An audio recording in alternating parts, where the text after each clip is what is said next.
नमस्कार, social city prime news चुनाव विकास और समीकरण में आपका स्वागत है। मैं हूं मनीष उपाध्याय। आज हम लोग हैं पूर्वी चंपारण मोतिहारी में, जो कि बिहार का एक बहुत ही इन्हीं गिने जिलों में से एक आता है और बिहार का एक बहुत ही महत्वपूर्ण जिला है पूर्वी चंपारण। और हमारे साथ है यहाँ से स्थानीय ज्योतिषी और रहस्यवादी स्वाति कौशल जी। आपका बहुत बहुत स्वागत है हमारे चैनल पे। जी धन्यवाद। आपसे हम जानना चाहेंगे, ज्योतिषी लोगों से काफ़ी लोग हम लोग मिले भी हैं और ज्योतिषी जो है वो एक समझ में भी आता है कि हाँ ये ज्योतिषी हैं। रहस्यवादी किसको कहते हैं? बड़ा अच्छा सवाल है आपका। देखिए, मैं अध्यात्म पथ की अनुगामी हूँ, तो अध्यात्म के रास्ते पर जो चल रहा है, अगर मैं जनरल लोगों की बात करूँ कि अगर जनरल लोगों से पूछा जाए अध्यात्म क्या है, तो सबको ये थोड़ा बहुत गंभीर विषय लगता है कि कोई बहुत ऐसा विषय है जिसका ज्ञान सबको नहीं है। तो अध्यात्म वास्तव में देखा जाए तो बहुत सरल भी है, लेकिन ये अपने आप में गंभीर भी है जब तक आप इसे जान नहीं जाते। जिसे हम नहीं जानते, हम उसे ही रहस्य कह सकते हैं। आप अगर शब्द को पकड़िए, रहस्यवादी मतलब कोई ऐसा जो रहस्य को मानने और जानने वाला है। तो अध्यात्म इतना सरल नहीं है कि इसे आप एक दिन में जान जाएं, लेकिन ये इतना मुश्किल भी नहीं है जिसे जानना संभव नहीं है।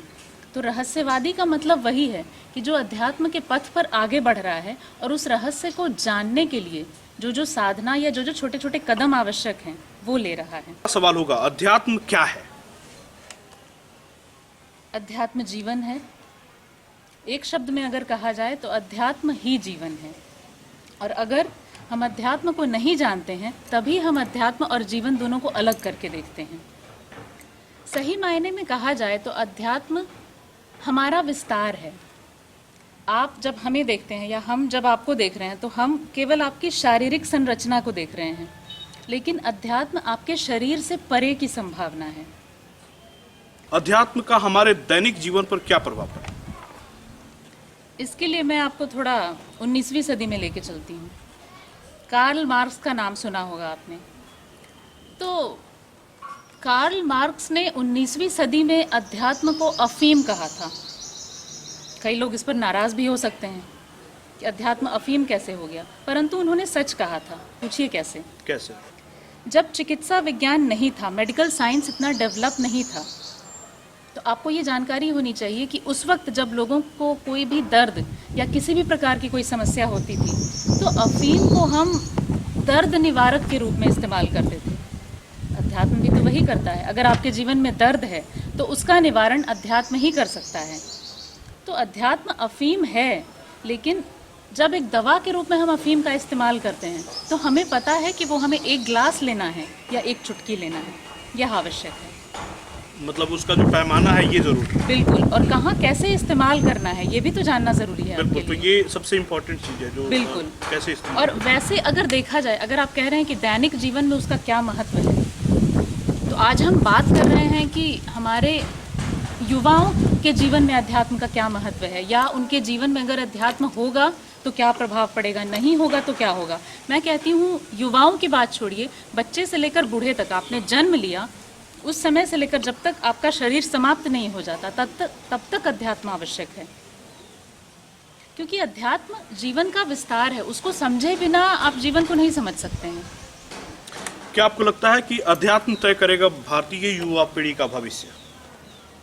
हमारी युवा पीढ़ी तो आजकल फेसबुक पर जीती है, सोशल मीडिया पर जीती है, लेकिन अध्यात्म एक ऐसा आयाम है जिससे अगर युवा सही दिशा में जुड़ पाएं तो उनके जीवन की दिशा ज़रूर निर्धारित हो सकती है। इसके कई कारण हो सकते हैं। मैं आपको छोटे छोटे उदाहरण से समझाऊंगी, क्योंकि जितने भी युवा आज हमें देख रहे हैं उन्हें ये समझना चाहिए कि ये कोई प्रवचन नहीं है, ये उनके लिए है कि अध्यात्म उनको अपने जीवन में उतारना चाहिए, चाहे फिर वो 5 मिनट का भी समय क्यों ना निकाले। ये क्यों आवश्यक है? क्योंकि सबसे पहले तो अध्यात्म आपको अपने आप से मिलाता है।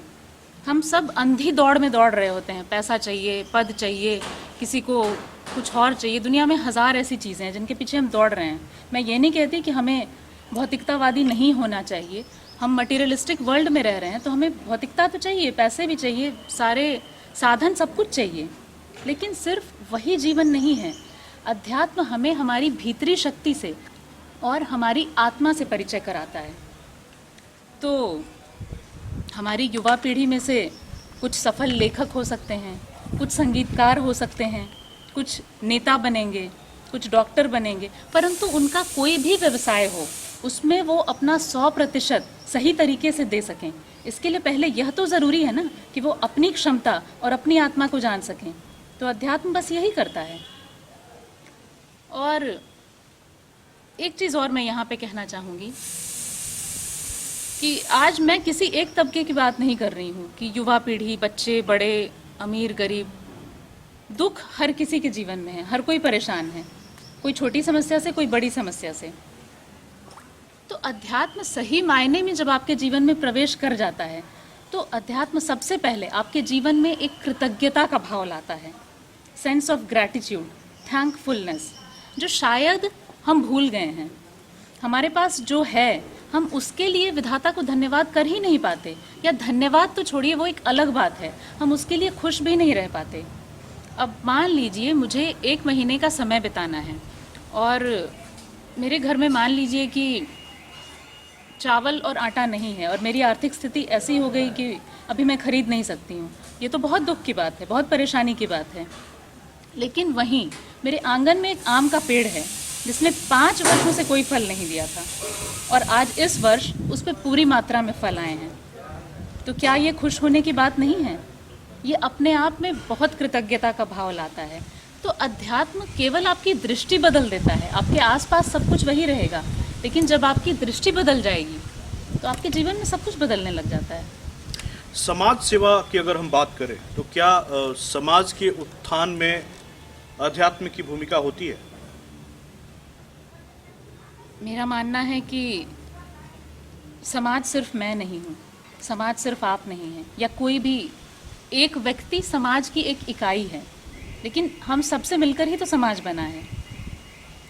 तो अध्यात्म से जब किसी एक व्यक्ति, किसी एक युवा को हम जोड़ने की बात करते हैं, तो अगर एक युवा सशक्त होगा तो आपको क्या नहीं लगता कि हमारा समाज सशक्त होगा? अगर हम एक इमारत बना रहे हैं और अगर उसमें हम एक एक ईंट का सही इस्तेमाल नहीं करें तो क्या वो इमारत बहुत अच्छी बन सकती है? नहीं बन सकती है। तो अध्यात्म आपको एक सोचने का सकारात्मक नज़रिया प्रदान करती है और इसलिए युवाओं की, मुझे लगता है युवाओं क्या, जितने लोगों की भी हम बात करें उनकी 90% से ज़्यादा समस्या का हल अध्यात्म में ही है। क्या अध्यात्म भारतीय संस्कृति और सभ्यता को बचा सकती है? क्योंकि जो बहुत सारी चीज़ें जो हैं आज धीरे धीरे विलुप्त होती जा रही हैं और वेस्टर्न चीज़ें जो हैं हमारे भारत में अपना असर दिखा रही हैं, तो इसको कैसे कंट्रोल कर पाएंगे? अगर मैं आपको बताऊं कि इंग्लैंड में एक कोई इमारत है और उसे कोई नुकसान पहुंचा रहा है, कोई उसे तोड़ फोड़ रहा है, कुछ कर रहा है, आप यहाँ भारत से बैठे क्या करेंगे? शायद आप कुछ करें, लेकिन क्या आपको बहुत ज़्यादा फ़र्क पड़ेगा? और अगर वही चीज़ आपके घर में होने लग जाए, आपके घर में मान लीजिए किसी ने कोई नुकसान पहुंचाना शुरू किया, तब आप क्या करेंगे? आप उसका कोई हल निकालेंगे? मैं आपसे जानना चाहती हूँ। बिल्कुल निकालेंगे। आप उसका हल क्यों निकालेंगे? क्योंकि उस घर से आपका जुड़ाव है, आप ये मानते हैं कि ये मेरा है, क्योंकि जब तक ये घर सुरक्षित है तब तक मेरे जीवन में खुशी है, मेरे जीवन में आराम है। तो युवाओं को कहीं ना कहीं इस भावना से जुड़ना आवश्यक है कि ये भारत की संस्कृति और सभ्यता आपकी है, और जब तक युवा इससे जुड़ेंगे नहीं तब तक समस्या है। और जिस दिन वो जुड़ जाएंगे तो आपको अलग से कोई मुहिम चलाने की आवश्यकता ही नहीं है कि आप अध्यात्म से जुड़िए, भारतीय संस्कृति को सहेजिए। अरे उन्हें पता है कि ये उनका घर, उनकी संस्कृति है। भारत की युवा पीढ़ी से क्या अपील करेंगी आपकी? अध्यात्म को कैसे बनाए रखें और अध्यात्म के अंदर अपने आप को कैसे इनबिल्ट करें? अध्यात्म को अपने अंदर कैसे इनबिल्ट करें? देखिए, हमारे समाज की ये विडंबना है कि अध्यात्म को हम जीवन से अलग करके देखते हैं, और इतना ही नहीं, प्रायः यह भी माना जाता है कि अगर आप आध्यात्मिक हो रहे हैं या अध्यात्म में जा रहे हैं तो आपका घर बार सब छूट जाएगा, और नहीं तो आपको अध्यात्म की आवश्यकता ही तब है जब आप 60, 70, 80 वर्ष के हो गए, आपके हड्डियों में जान नहीं बची, आपके दांत कमज़ोर हो गए, आपके बाल सफ़ेद हो गए। जबकि ऐसा नहीं है। देखिए, मैंने आपको पहले बताया कि अध्यात्म शरीर से परे की अवस्था है। आपके शारीरिक संरचना से परे की जो संभावना है वह अध्यात्म है। आपको यह तो ज़रूर मानना पड़ेगा कि किसी के भी जीवन में जो समस्या है, अगर उन सारी समस्या का निवारण किसी भी चिकित्सक या डॉक्टर के पास होता, मैं हाथ जोड़कर अपने चिकित्सक लोगों से क्षमा चाहती हूँ, लेकिन अगर आपकी जो भी शारीरिक परेशानी है आप उसके लिए किसी डॉक्टर के पास जा सकते हैं, लेकिन क्या इससे जीवन की सारी समस्या का हल हो जाता है? दुख तो फिर भी हमारे जीवन में है।